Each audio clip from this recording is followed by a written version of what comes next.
మన art of Nataraj founder శ్రీమతి విజయ్ గౌరీ గారు మరియు శ్లోక ఫౌండేషన్ తరఫున గంటా స్వామి గారి చేతుల మీదుగా భరణి గారికి జరుగుతున్నటువంటి చిరు సన్మానము మనందరం కూడా కరతాళ ధ్వనుల మధ్య స్వామివారి భరణి గారిని అభినందించవలసిందిగా కోరుకుంటున్నాము. Congratulations sir.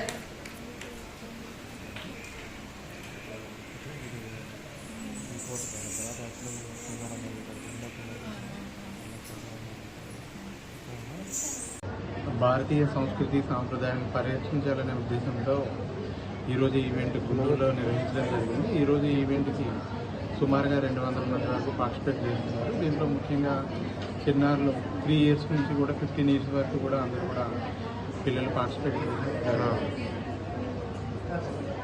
మంచిగా భావితరాలకు మీరు ఇచ్చే సందేశం అంటే ఇలాంటి కల్చర్ పట్ల ఇలాంటి ఈవెంట్స్ పట్ల ఎలా ఇన్స్పైర్ అవుతారు?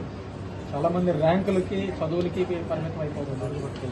ముఖ్యంగా ఇంట్లో తల్లిదండ్రులే పిల్లల గురువు కాబట్టి విద్యార్థి దశ నుంచే పిల్లలకి చదువుతో పాటు కళలు క్రీడల మీద కూడా వాళ్ళకి అవగాహన కల్పించి వాటి మీద కూడా వాళ్ళ పిల్లలకి అంటే మక్కువ కల్పించేటట్టుగా అవగాహన తల్లిదండ్రులే కల్పించి వారిని ఆ విధంగా ముందుకు తీసుకెళ్లాలని చెప్పి మా ఫౌండేషన్ తరఫున కోరుకొని అటువంటి కళలు పరిరక్షించే కార్యక్రమాలు ఎక్కడున్నా ఈవెంట్లు ఉన్నా సరే క్రీడలకు కానీ సాంస్కృతిక కార్యక్రమాలకు కానీ మా శ్లోక ఫౌండేషన్ నుంచి ఎప్పుడు కూడా పూర్తి సహాయకారం. నా పేరు ధనలక్ష్మి సామ్రాజ్యం. నేను ఈ ఆర్ట్ ఆఫ్ నటరాజ్ డాన్స్ ఇన్స్టిట్యూట్లో గత 2 సంవత్సరాలుగా విజయ్ గౌరీ గారి ఆధ్వర్యంలో డాన్స్ నేర్చుకుంటున్నాము. డాన్స్ అనేది మనకి బాడీకి సంబంధించిందే అనుకుంటారు, అందరూ కూడా ఫిజికల్గా అనుకుంటారు. మైండ్కి సంబంధించింది కూడా. ఆర్ట్ ఆఫ్ నటరాజ్లో దాదాపు 100 మందికి పైగా చిన్నారులు ఉన్నారు. వారందరూ కూడా మేము ప్రతి సంవత్సరం వాళ్ళ యొక్క ర్యాంక్స్ చూసుకుంటే ఉన్నతంగానే ఉంటున్నాయి. దీని అన్నిటికీ కూడా మనము ఇంట్లో వాళ్ళ పేరెంట్స్ పెట్టే స్ట్రెస్ కంటే కూడా వీళ్ళు ఇక్కడికి వచ్చి డాన్స్ ద్వారా రిలీఫ్ అవ్వడం అనేది ఎక్కువగా ఉంటుంది. వాళ్ళ యొక్క ర్యాంక్స్ సాధనలో కూడా ఈ డాన్స్ అనేది చాలా బాగా ఇన్ఫ్లుయెన్స్ అవుతుంది. భారతీయ సాంస్కృతిక సాంప్రదాయాలు అనేవి అంతరించిపోతున్న దశలో ఇప్పుడు విజయ గౌరీ మేడం గారు లాంటి వాళ్ళు కానీ శ్లోక ఫౌండేషన్ వాళ్ళు లాంటి కానీ ఇటువంటి కల్చరల్ యాక్టివిటీస్ అనేవి కండక్ట్ చేయడంలో ఈ 2 సంస్థలు ముందు ఉంటాయని ఎప్పుడు కూడా మేము చెప్పుకుంటూ ఉంటాము. ఇలాంటి కార్యక్రమాలు భవిష్యత్తులో ఇంకా ముందు అనేక కార్యక్రమాలు నిర్వహించి చిన్నారులకు ప్రోత్సాహం కల్పించి మనకి ఆర్ట్ ఆఫ్ నటరాజ్లో డాన్సే కాదు యోగా కూడా ఉంటుంది. నాట్య యోగామృతం అనేది అందుతుంది ఆర్ట్ ఆఫ్ నటరాజ్లో మాత్రమే. అది కూడా ఎక్కడ కూడా మనం యోగాను విడిగా నేర్చుకుంటాము, డాన్స్ను విడిగా నేర్చుకుంటాము. కానీ ఒకే ఒక్క ఇన్స్టిట్యూట్ గుంటూరులో మనకి ఆర్ట్ ఆఫ్ నటరాజ్లో మాత్రమే యోగా అమృతాన్ని చిన్నారులకు అందించి వారి యొక్క భావితరాలకి మా విజయగౌరి మేడం గారు భవిష్యత్తులో వారు ఒక ఉన్నత స్థితిలో ఉండడానికి ఈ ఇన్స్టిట్యూట్ అనేది ఎంతో ఉపయోగపడుతుంది. ఈ రోజు ఇక్కడ కార్యక్రమాలు చూస్తూ ఉంటే ఇటువంటి కార్యక్రమం అనేది గుంటూరు చరిత్రలోనే మనం కనివిని ఎరుగని రీతిలో జరుగుతున్నాయి. మధ్యాహ్నం మళ్ళీ చిన్నారులకు 3 సంవత్సరాల చిన్నారుల కానించి 15 సంవత్సరాల వరకు వాళ్ళు కూడా మనకి ర్యాంప్ వాక్ చేయడం, ఫ్యాషన్ వాక్ చేయడం జరుగుతుంది. మనకి ఈవినింగ్ కూడా ఇన్స్పైరింగ్ ఉమెన్ అవార్డ్స్ అనేవి ఇవ్వడం జరుగుతుంది. వీటన్నిటికీ మనకి ఎమ్మెల్యే గారు, మేయర్ గారు కూడా మనకి రాబోతున్నారు. వారందరి ద్వారా చిన్నారులు కూడా బహుమతులు అందుకోబోతున్నారు. ఇటువంటి కార్యక్రమాలు అనేవి గుంటూరులో మరిన్ని జరగాలని చెప్పేసి మేమందరం కూడా కోరుకుంటున్నాం. Thank you. ఈరోజు ఇండియన్ కల్చరల్ కాంప్లెక్స్ పేరిట మేము మే 18వ తారీఖు మన ఇండియన్ కల్చరల్ ఆర్ట్స్ అన్నిటినీ ప్రమోట్ చేయడం కోసం, ట్రెడిషనల్ ఆర్ట్స్ని ప్రమోట్ చేయడం కోసం ఈ కార్యక్రమాన్ని రూపొందించడం జరిగింది.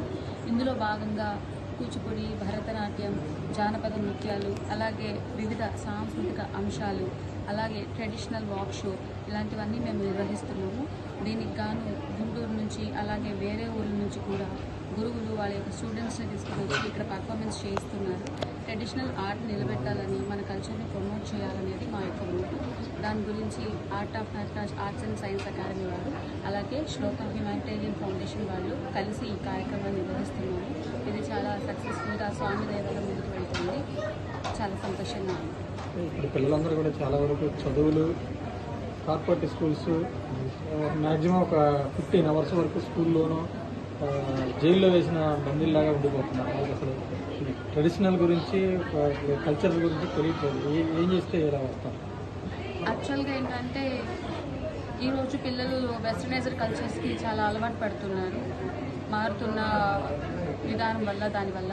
కాకపోతే ఏంటి అంటే ట్రెడిషనల్ ఆర్ట్స్లో ఓన్లీ బాడీకి రిలేటెడ్ మాత్రమే కాకుండా ఫిజికల్ బాడీకి, మెంటల్ బాడీకి, ఫిజియలాజికల్ బాడీకి ఇంటర్ రిలేటెడ్గా స్ట్రెస్ రిలీజ్ అయ్యేదానికి చాలా ఎక్కువ అవకాశాలు ఉన్నాయి ట్రెడిషనల్ ఆర్ట్లో.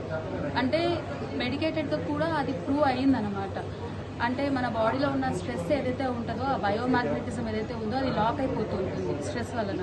ఎప్పుడైతే బాడీ కంప్లీట్గా రిలాక్స్ అవుతుందో, బ్రెయిన్ కంప్లీట్గా రిలాక్స్ అవుతుందో, అప్పుడు మన బాడీలో బయోమాగ్నెటిజం కూడా పెరుగుతుంది, ఎనర్జీ ఫ్రీ ఫ్లో అవుతుంది, వాళ్ళు అనుకున్న విధంగా సాధిస్తారు.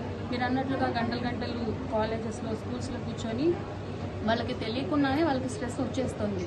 ఈ రోజులో 90% ఆఫ్ ఎయిల్మెంట్స్ అన్నింటికీ స్ట్రెస్సే కారణం. పిల్లలందరికీ స్ట్రెస్ ఉంటుంది, పెద్దవాళ్ళందరికీ స్ట్రెస్ ఉంటుంది, ఎవరి ఏజ్కి తగ్గట్టు వాళ్ళకి స్ట్రెస్ ఉంటుంది వాళ్ళ పరిధుల్లో. బట్ ఈ ఫిజికల్ ఆర్ట్స్ ఏవైతే ఉన్నాయో అవి మెంటల్గా కూడా, ఫిజికల్గా కూడా ఆ స్ట్రెస్ రిలీజ్ చేయడానికి, స్ట్రెస్ మేనేజ్మెంట్ చేయడానికి 100% అవి సహకరిస్తాయి. ఇవి మెడికల్గా కూడా ప్రూవ్ అయింది, దీనికి సైంటిఫిక్ ఆధారాలు కూడా ఉంది.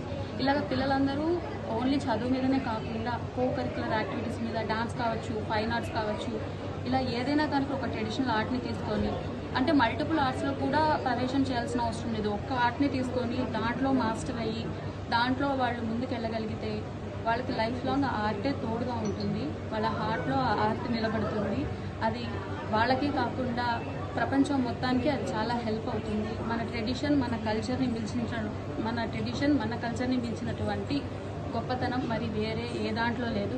కాబట్టి ఓన్లీ మన ఇండియాలో పుట్టినటువంటి ఈ డాన్స్ అయితే కావచ్చు, యోగా అయితే కావచ్చు, ఇప్పుడు ప్రపంచవ్యాప్తాలుగా మన దేశానికి సంబంధించిన వాళ్ళు మాత్రమే కాకుండా విదేశీయులు దీంట్లో ప్రావీణ్యతను పొంది వాళ్ళు కూడా శిక్షణ ఇచ్చి దీన్ని ప్రపంచవ్యాప్తంగా చాలా హై లెవెల్లోకి తీసుకెళ్తున్నారు. కాబట్టి మన ఆర్ట్ని వేరే వాళ్ళు దాని గొప్పతనం తెలుసుకొని ప్రపంచవ్యాప్తంగా విస్తరింపజేస్తున్నప్పుడు మన ఆర్ట్ని మన హార్ట్లో నిలబెట్టుకొని చక్కగా మనం కూడా దాన్ని నేర్చుకొని మన పిల్లలకి నేర్పించి మన యొక్క దేశ ఉన్నతిని కాపాడాల్సిన అవసరం ఇంకెంతైనా ఉంది. ఇది art of Nataraj arts and science. చాలా మంది స్మార్ట్ ఫోన్కి ఎడిక్ట్ అయిపోతున్నారు, సిస్టమ్స్ ముందు కూర్చుంటున్నారు. అలాంటి వాళ్ళు ఒక ఫారిన్ కల్చర్ వచ్చేసింది, అలాంటి వాళ్ళు ఇది దృష్టి పెడతారు.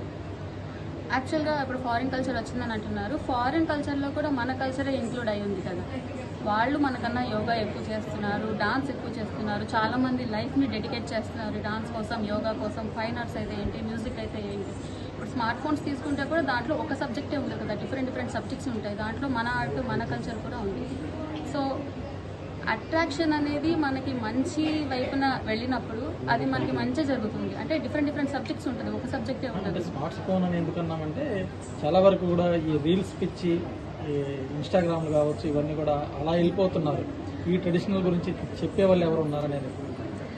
ఈవెన్ ఈ రీల్స్లో వీటిల్లో కూడా మనం ఒక ట్రెడిషనల్ రీల్కి సంబంధించి చూస్తే ట్రెడిషనల్ ఆర్ట్సే వస్తూ ఉంది. దీన్ని కూడా మనం మంచిగానే యూజ్ చేసుకోవచ్చు. దీంట్లో ట్రెడిషనల్ ఆర్ట్కి సంబంధించిన డాన్సెస్ కావచ్చు, యోగా కావచ్చు, ఇట్లాంటివన్నీ మనం ప్రమోట్ చేసుకోవచ్చు. అంటే ఏదైనా ఒకటి ఉంటే దాన్ని మంచిగానే యూజ్ చేసుకోవచ్చు, చెడ్డగానే యూజ్ చేసుకోవచ్చు. అలానే ఇప్పుడు ఈ రీల్స్ ఇవన్నీ ఉన్నాయని అంటే వాటిలో కూడా ట్రెడిషనల్ థింగ్స్ అనేవి చాలా ఉన్నాయి. దాంట్లో చాలామంది హెల్త్ ప్రమోట్ చేసుకుంటున్నారు, డాన్స్ ప్రమోట్ చేసుకుంటున్నారు. ఇంతకుముందు డాన్స్ అంటే ఓన్లీ ఉండి ఎవరి ఊళ్ళో వాళ్ళు చేసుకునేవాళ్ళు. ఇప్పుడు ఇంకా ఈ రీల్స్, ఇన్స్టాగ్రామ్ ఇవన్నీ రావడం మంచిగా అయింది కదా. మనం ఇంకా వేరే కంట్రీస్కి, వేరే స్టేట్స్కి కూడా మన ఆర్ట్ని ప్రమోట్ చేసుకోగలుగుతున్నాం. ఇంతకుముందు టాలెంట్ అనేది హోమ్లో లాక్ అయిపోయి ఉండేది, జస్ట్ ఒకళ్ళ నుంచి ఒకరికి తెలిసి ఉండేది. ఇప్పుడు ఏంటంటే ఎవరికి వాళ్ళు వాళ్ళని సొంతంగా ప్రమోట్ చేసుకోగలుగుతున్నారు. ఒక ఇన్స్టాగ్రామ్ రీల్ పెట్టుకుంటే కొన్ని వేల మంది, లక్షల మంది చూస్తున్నారు. సో దానివల్ల ఏమవుతుందంటే దాగి ఉన్న ఆర్ట్ కూడా బయటకు వస్తుంది. ఈ రీల్స్ వల్ల చెడ్డ ఏమి జరగడం లేదు, ఆబ్వియస్లీ మంచి జరుగుతుంది.